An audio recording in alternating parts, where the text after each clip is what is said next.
Hey guys, Mijo here. Today I wanted to kind of do a drawing tutorial, but not teaching you how to draw a specific thing, but teaching you the basics of what you need to know so that you can draw whatever you want to draw.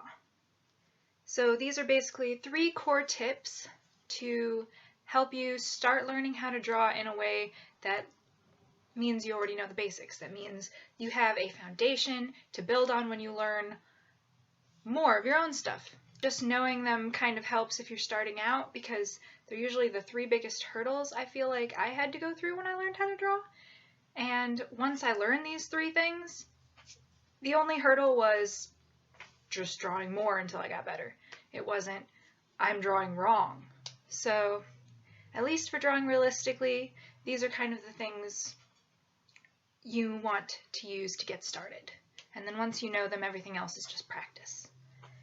So those 3 core things that I think really help when you're starting out learning how to draw is knowing the color wheel. The next thing is learning how to shade. Learning how to shade is super important, especially when you're trying to draw realistically, because there's no line here where the side of my nose is. It's a shade darker than the rest of my nose. If you tried to draw a line right here, it would already look a little less realistic. If you tried to draw a line right here where the side of my nose is. But if you shaded it a little darker than the other areas, it would be kind of defining where the nose is without drawing that harsh line. So when you're trying to draw very realistically, shading helps a lot, and when you're trying to draw less realistically, knowing how to shade kind of helps you decide when to make the choice to make a line, when to make the choice to make a shade, where to put a shade to make something look more natural. So learning how to shade just helps you like skip a lot of things because now you already know how to shade. Now you can draw anything realistic without relying on making it look less realistic. And then when you do want to draw less realistically, you've already got like an idea of what you're changing. And then the last core thing, and it's so big that it's going to be at the end of the video because it's harder to explain, is when artists start out, drawing people start out, especially when they're trying to draw realistically, their biggest hurdle, I think, is learning how to draw what you're actually seeing instead of the symbol in your head for what you're seeing. Basically, when we draw things and we're starting out, we're drawing this mental image, this mental symbol of what we think something is. And it's not always right, and the symbol that we keep drawing can kind of prevent us from getting better as quickly as we'd like to. So I'm going to tell you a couple of exercises that kind of help teach you to stop drawing the symbols and start drawing what's actually in front of you. Because there are exercises for that because enough artists needed to be trained out of it. But symbols I'm talking about is like an eye. Most people have a symbol of an eye as an oval with a circle in the middle, which is close. Eyes kind of look oval, and they kind of have a circle in the middle. But if you try to draw realistically and you draw an oval with a circle, it's never going to look quite accurate to what you're drawing because it's got a little indent here and a point. It's got another little circular piece inside the fold. It's got another little point right here. It's got an eyelid that's kind of oval, but kind of, squarish on the sides because your eyes aren't perfect ovals, and they have folds, and they have bits that stick out and bits that go in, and as long as you're drawing that oval with the circle inside, you can't draw the curved bits or the folded bits or the pointy bits right. So especially when you're trying to learn to draw what's actually there, you got to train yourself out of those symbols. Another thing is we'll symbolize eyes as really big because when we look at humans, we look at their eyes. But when you're actually drawing a person, their eyes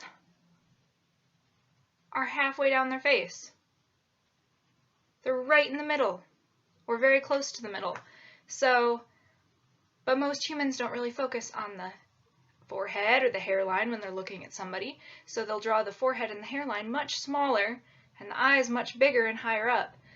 And that they can't figure out why they can't draw the realistic thing they're seeing in front of them. It's because they keep drawing the eyes bigger and higher up than eyes really are, because they're they're still drawing what they symbolize as a human face instead of what's actually in front of them. So that's kind of a skill you have to train yourself out of when you're trying to draw realistically, and also when you're trying to practice getting better as an artist, because if you draw realistically, practice drawing realistically, you get better as an artist really quick.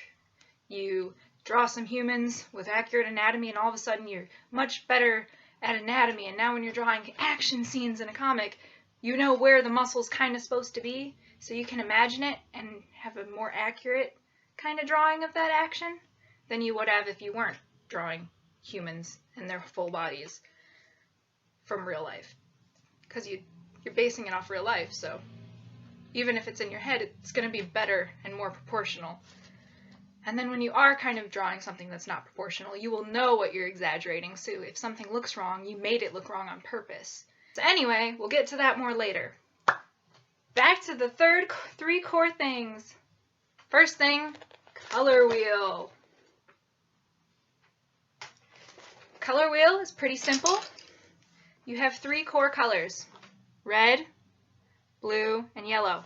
These are your primary colors. You can make any color except black and white with these 3 colors. So you use these and you've got your primary colors, which is what all other colors come from. You blend them together and you get secondary colors, which are purple, orange, and blue. Blue and yellow combine to make green. Blue and red combine to make purple. Red and yellow combine to make orange. They're your secondaries. With secondaries and primaries, you can make the remaining colors. And then if you add black, you can make darker versions. And if you add white, you can make lighter versions of each color. There you go. That's color theory. Learn this circle. This wheel is super important to you. It's going to help you figure out color schemes. It's going to help you figure out how to make a color when you ran out of a certain color.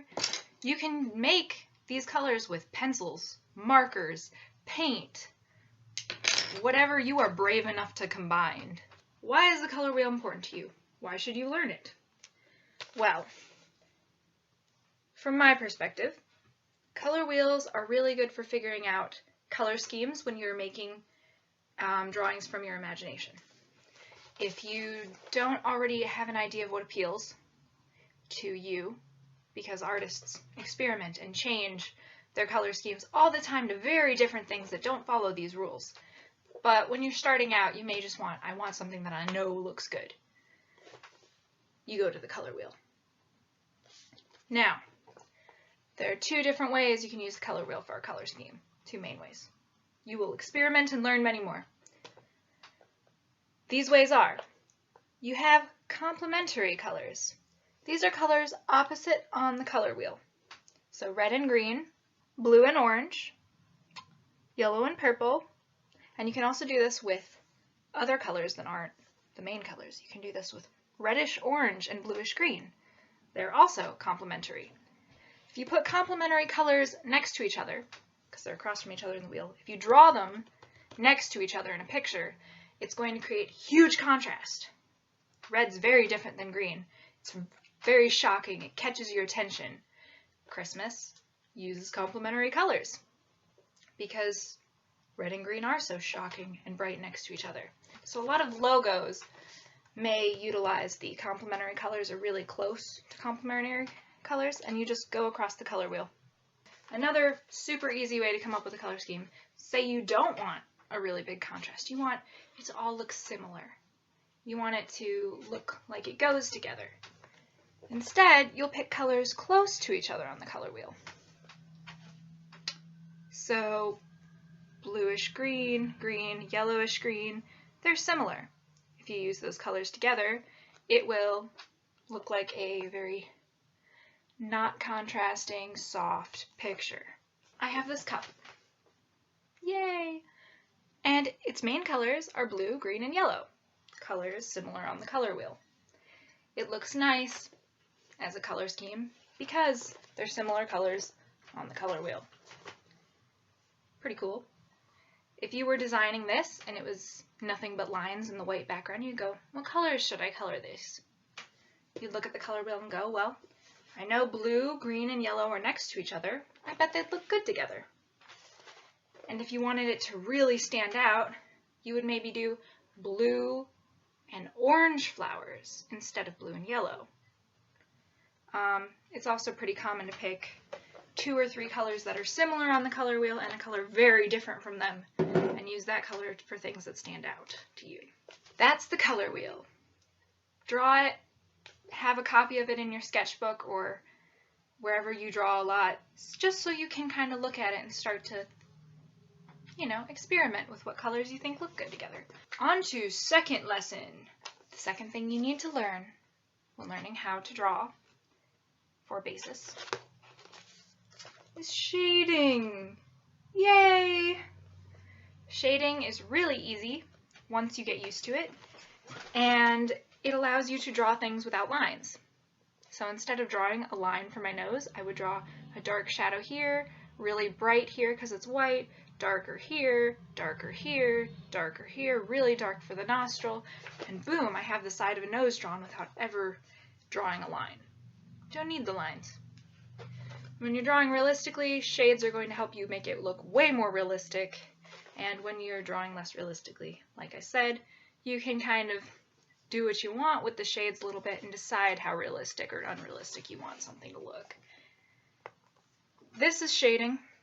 It's when you can make a color go very dark to very light just based on how hard you are pressing down when drawing. This is not shading, unless, you're drawing my eye next to my eyeliner. That would be one place where you'd see black right next to white. But I want you to practice pressing hard on something and then lightening up the pressure. And you can go back and darken the spots that were too light. It's a matter of practicing. But every person who's whatever you think is a good artist has mostly learned how to do that. It's so you can personally control how heavy or light your own lines are going to be, how heavy or light your own coloring is going to be. Just grab whatever medium you like to draw with and figure out how to do this. Even digitally, there are ways to do this using the blending tool to blend a light color with a dark color, like digitally. You could take these two and then lower the opacity and blend them in the middle. So every medium you use, there's a way to shade. Drawing realistically kind of requires learning how to shade. Hi, Siren. And once you know how to shade, you can draw pretty much anything. So now you know colors, the color wheel. Now you know how to shade. You've practiced doing this, which is just harder pressure where it's dark, lighter pressure where it's light. Just practice controlling how hard you're pressing down when you're drawing. That's how you shade, just how hard you're pressing down when you're drawing. And it takes practice to learn how to get it right, but that ability to control your hand enough to control the pressure is going to help you later on. And once you learn it, you don't have to learn it ever again. It's all experimenting after that.